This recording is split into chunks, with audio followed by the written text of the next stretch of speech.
Hey, good morning.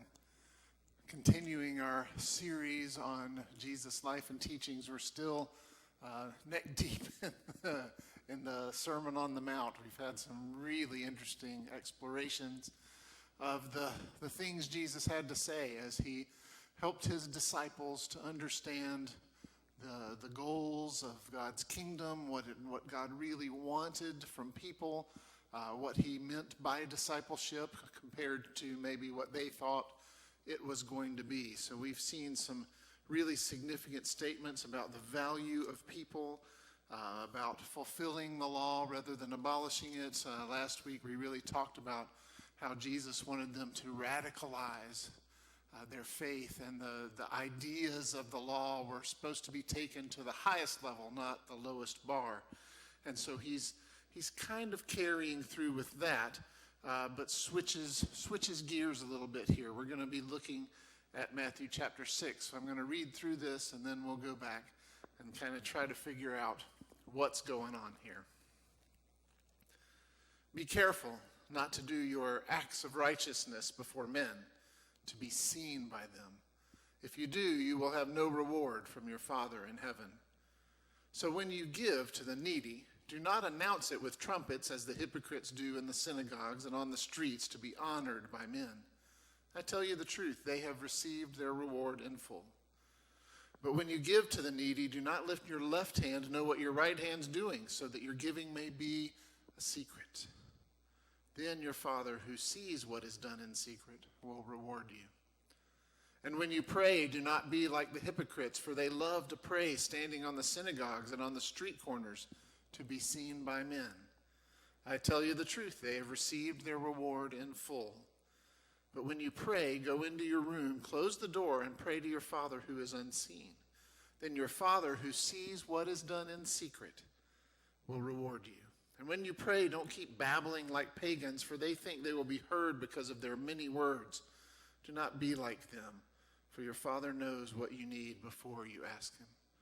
This, then, is how you should pray. Our Father in heaven, hallowed be your name.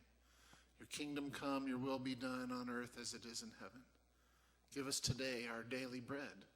Forgive us our debts, as we have also forgiven our debtors. And lead us not into temptation, but deliver us from the evil one.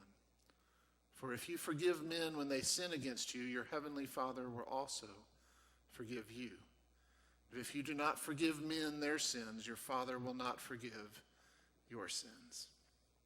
When you fast, do not look somber as the hypocrites do, for they disfigure their faces to show men they are fasting. I tell you the truth, they have received their reward in full. But when you fast, put oil on your head and wash your face, so that it will not be obvious to men that you are fasting, but only to your Father who is unseen. And your Father who sees what is done in secret will reward you. I hope you could pick up on some of the themes. There were a lot of repetitive terms and phrases in there, and all very purposeful and all meant to guide us and our attention. So remember, this whole segment kicked off with Jesus saying, you will have to surpass the righteousness of the Pharisees and the teachers of the law.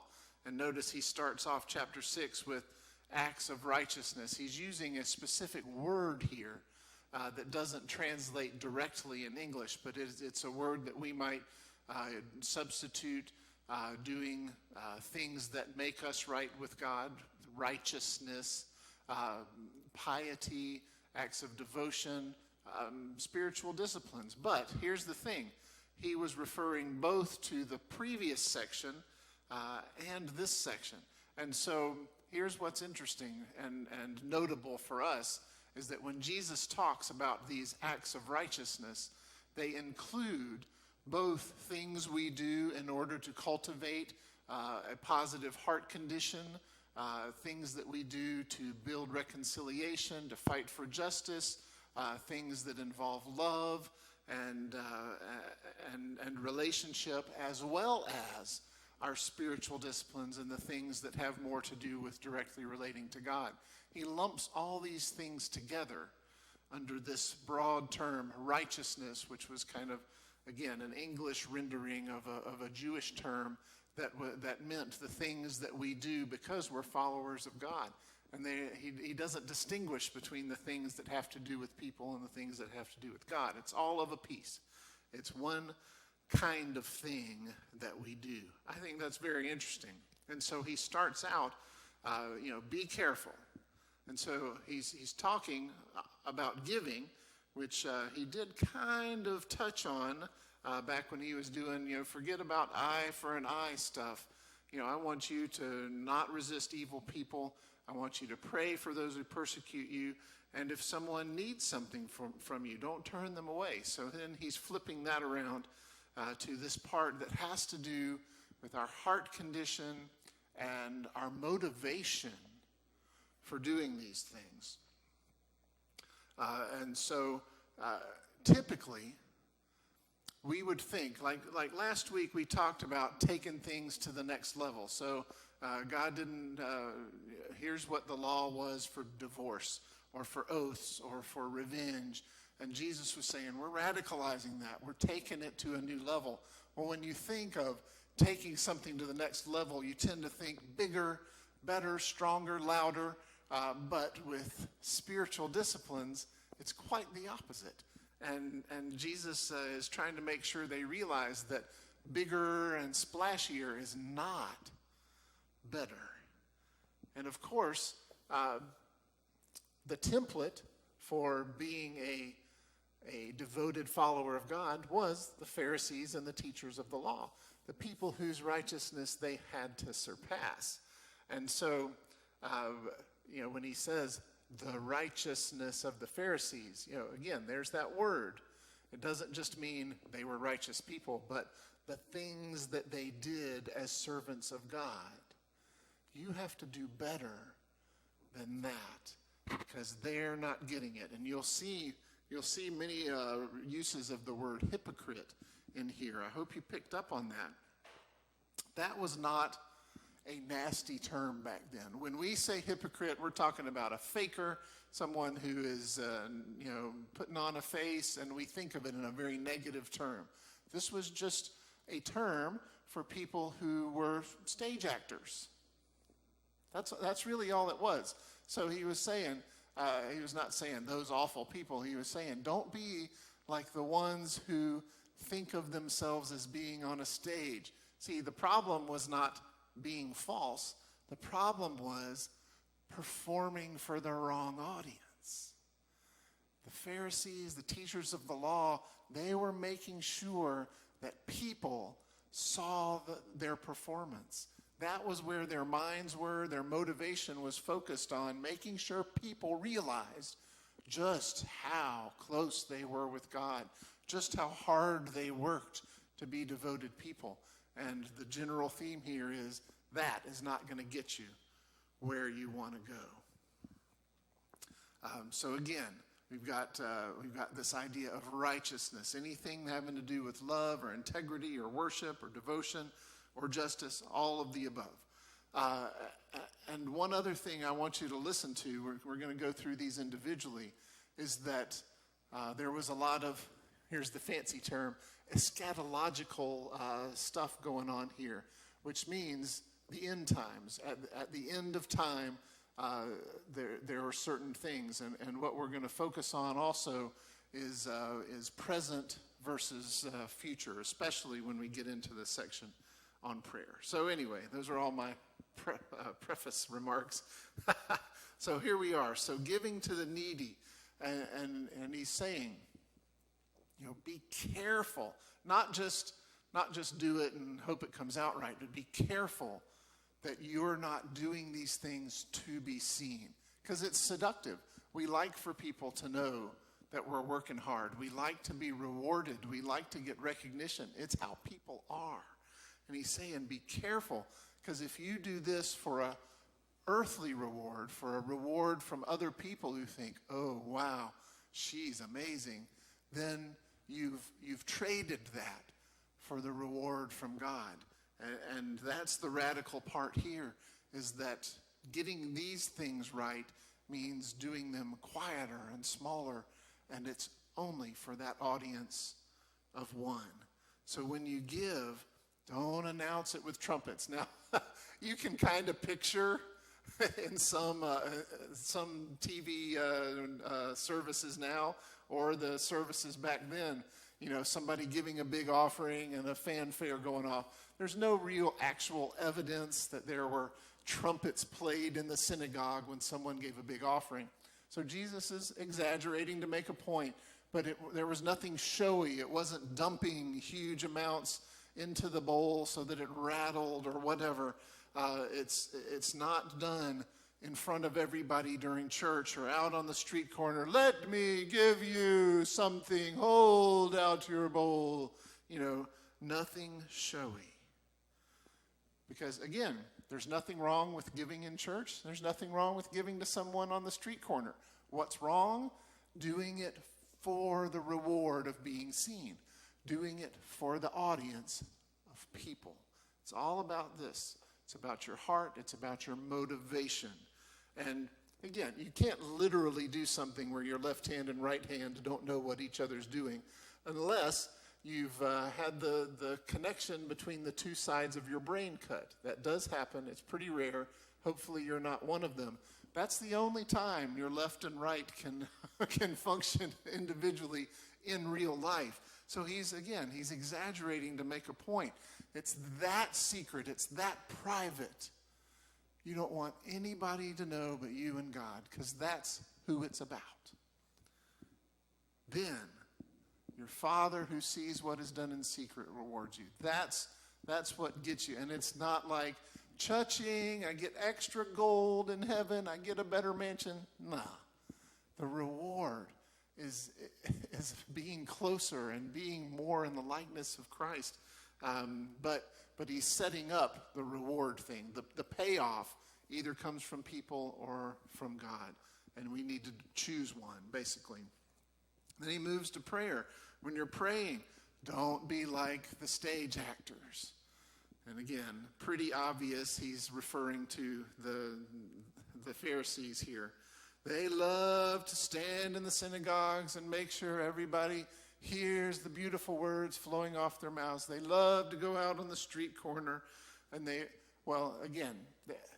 public prayer was not really a thing. There wasn't even really the put out an apple crate and preach on the corner back then.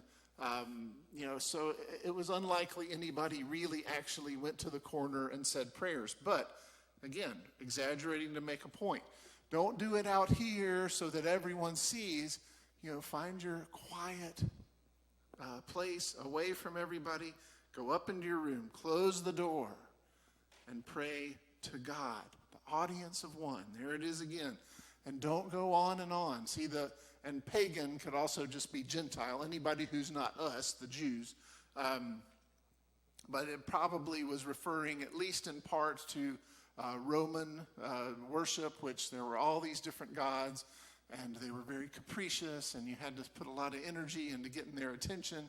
And God's just saying, you're not trying to convince me. You're not trying to talk me into something. You don't have to work hard to get my attention. I'm there. I'm always listening. I already actually know what you need before you say anything. Pause. So if God already knows everything you need before you ask him, why do you ask him? If God already knows everything going on in your life, everything in your heart and your mind, if God already knows, what is prayer anyway? Maybe you've thought that, maybe you have not, but it's been asked. A lot of people have just come to this and just thought, if God already knows, why am I making requests if God knows what I'm going to ask? What's the point of that then?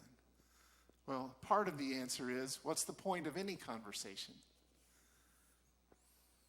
But Jesus says, don't go on and on. Don't make it a show. Keep it simple. Keep it focused. This, then, is how you should pray. And again, so, two things. One, I am not opposed to the use of the Lord's Prayer in worship. There's nothing wrong with that. But on the other hand, Jesus did not say, when you pray, this is your prayer. Say this a lot. That's not what it is. It's a model. He meant it as a model. It became one of the centerpieces of Christian worship for the next 1,000+ years. But he was just trying to explain, here's the kinds of things that you should touch on. And the brevity should say something. You're not going on and on. You're getting right to the point. So you start by, the connection and lifting up God. And much of the Lord's Prayer mirrors Jewish prayers of the time. It was very common to refer to God as Father. It was common to say things like, hallowed be your name. But it would have been normal for somebody to say, your kingdom come. So a lot of this was very normal. But he did a couple of things. One of them is, he said this prayer in Aramaic, the common tongue of the people, not the official Hebrew of the temple. That's interesting. He also, you probably have heard this or have known this, is that Jesus substituted the word Abba for the more formal Greek pater, father. So it was a very familiar, very warm term instead of the more formal and distant one. So starting right off, with that familiarity and that closeness, Father in heaven, Abba, Dad, Papa, hallowed be your name, your kingdom come, your will be done on earth as it is in heaven. This is one of the main parts that I was referring to earlier in terms of eschatological significance. This is kind of an end times thing. There will be a day when God's name will be pronounced holy throughout the earth, when his kingdom literally will come to earth, when his will on earth will be done just as surely as it is in heaven. Those are future things, aren't they? So it's sort of a praying for the coming of the kingdom. But it's not only about the end times. It also has something to do with now, with how we treat the name of God and our Father. Do we bring holiness and honor to it right now in the present? Are we a part of the coming of the kingdom right now? I mean, we're saying we want it to come. Are we going to be a part of it? That's an important addition. You're not just passing this off. Hey, I hope this happens. Part of prayer is asking, what's my part? So what do I need to do to lift up your name? What do I need to do in order to help your kingdom come? And what do I need to do so that your will is done here on earth as it is in heaven? See, those two different things. The distant one is pretty easy. The present one, that's challenging. That's hard. But that should be a part of our prayer. Maybe every day, maybe every time we talk to God, just really focusing on, what do I need to do? And that takes me back to the question I posed. What is prayer for anyway? Are we trying to convince God of something? Are we telling him what we need? Do we make God do things if we pray right? We don't have time to chase all of that down, but let me just tell you this. I think prayer is more about changing us than it is about changing God. I feel pretty safe saying that. I don't think we make God do anything, but I think when we get prayer right, it's transformative for us. It changes the way we think. It changes the way we feel. It helps us to know what we need to do. Sometimes about those problems that we're like, God, you need to solve this. Sometimes, if we're praying right, we realize what we need to do instead of passing things off to God. Anyway, got a lot of soapboxes I could jump on today. But then, so you've got that first part, which is all one piece, again.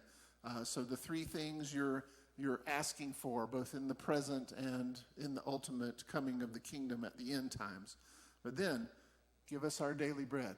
Hey, doesn't God already know before you say it? So what's the point of saying to God, it's plural, you noticed that. Give me today my daily bread, what I need to survive. Is it possible that this was really more confession than it is a petition? I mean, we do need enough food to survive each day. We should realize that God is our source of sustenance, but is it just possible that this has an element of confession, just starting off with being able to say, God, I am dependent on you to provide what I need today? That makes a little more sense to me, that idea of confession. And then shifting almost immediately to this, one of the hardest prayers I think Jesus asks of us. Forgive us our debts as we have forgiven our debtors. This is intimidating. We are asking God, hey, God, I want you to be as generous with me as I am with other people. I want you to be as merciful to me as I am with other people. When people owe me things, watch how I treat them, and you treat me that way.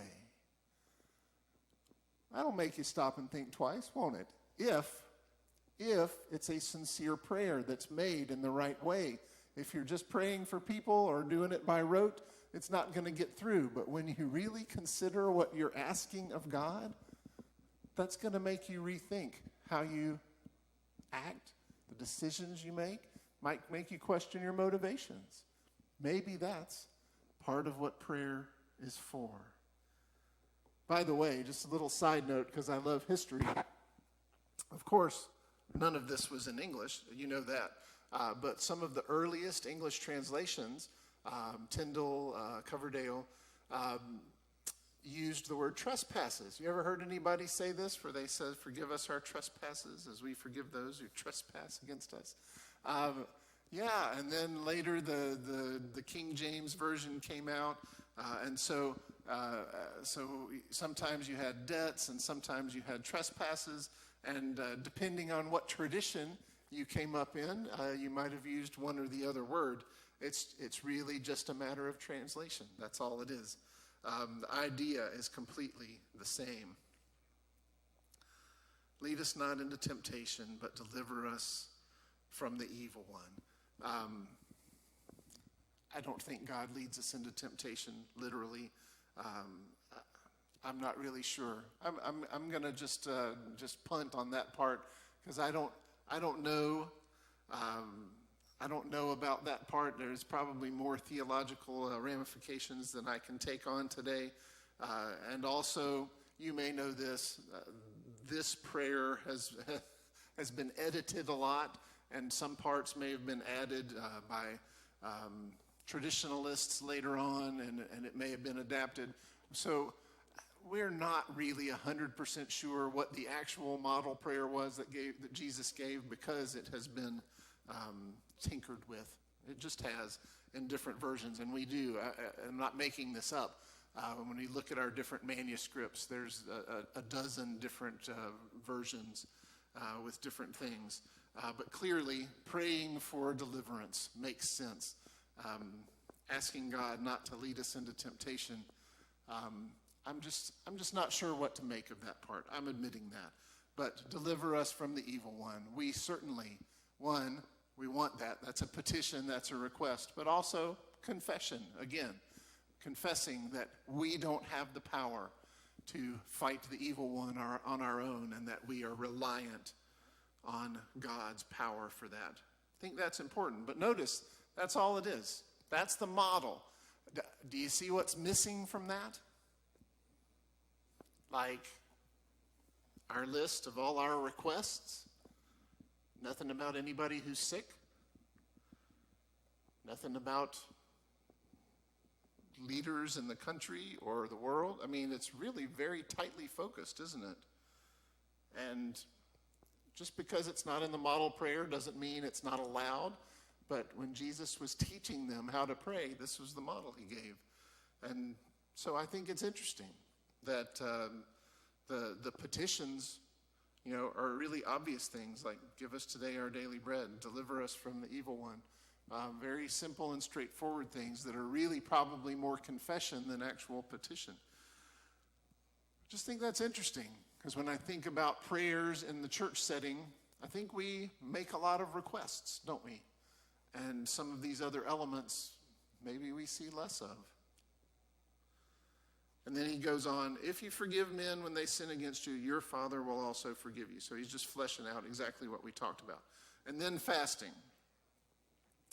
Now notice, it says when you fast. It doesn't say if you decide to fast. That's interesting. Not really a part of our typical Baptist spiritual disciplines, but it is a spiritual discipline and has been from the time of Jesus. And he seems to be assuming that it's going to happen. Now, there were Jewish festivals that didn't specifically call for fasting, but there were also times when an individual might feel like they needed to fast as a personal devotion. And so he says, don't go around looking somber. Don't be all, See, and it was pretty typical.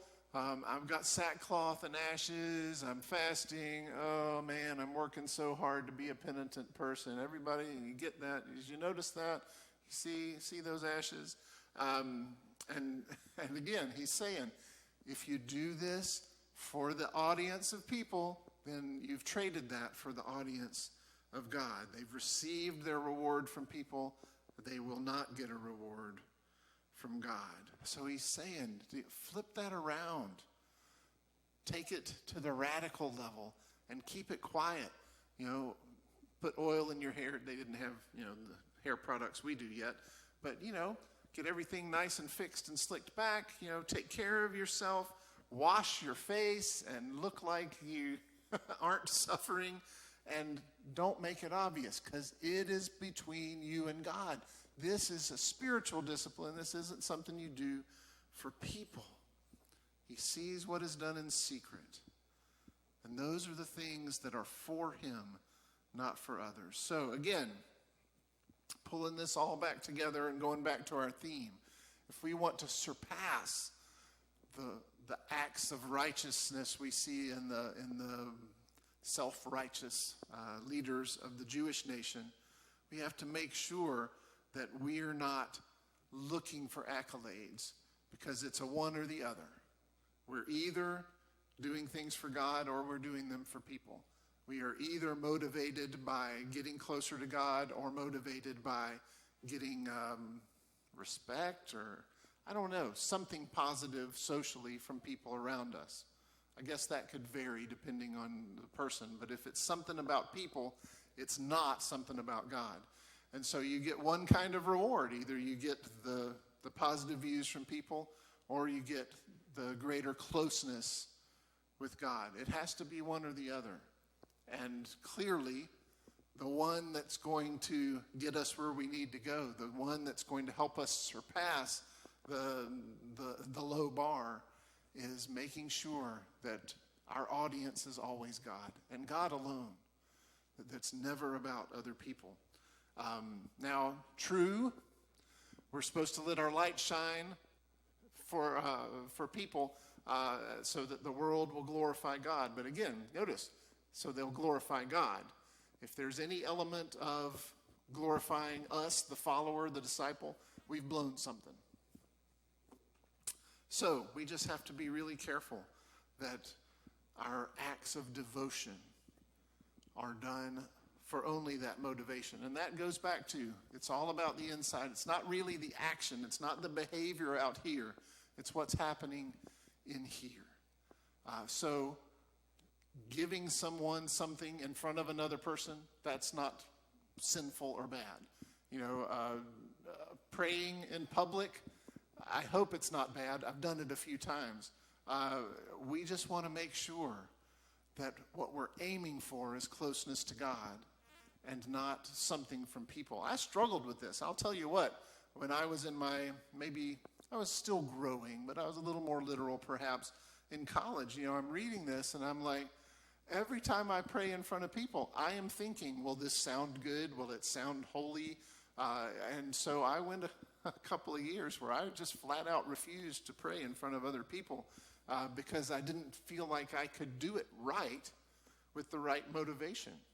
So I was the one in Baptist Student Union and anywhere else who would just squeeze the hand of the person next to me and pass. I'm sure they all thought something was wrong with me, because it was very normal for everyone to take their turn saying prayers for everybody.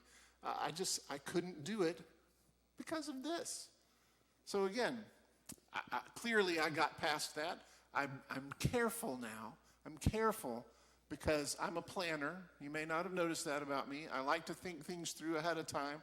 And so I'm careful not to spend a lot of time prepping and composing prayers. I kind of wait until the time and I go wherever my heart goes. And then, you may think, gosh, can he just come up with something interesting to say? I'm just trying to do this so that I don't feel like a hypocrite in church. That's all I'm doing. And I hope we can all kind of aim the same way. Sometimes we do pray in front of others or for others. Sometimes it is a powerful part of worship. We just have to make sure that we're doing it for the right reason and for the right audience, okay? And so, again, just in general, our theme is do the right things and do them the right way. And we want to be those people that are always drawing closer to God, that are doing the right things for God and for God alone. In the name of the Father, Son, and Holy Spirit, amen.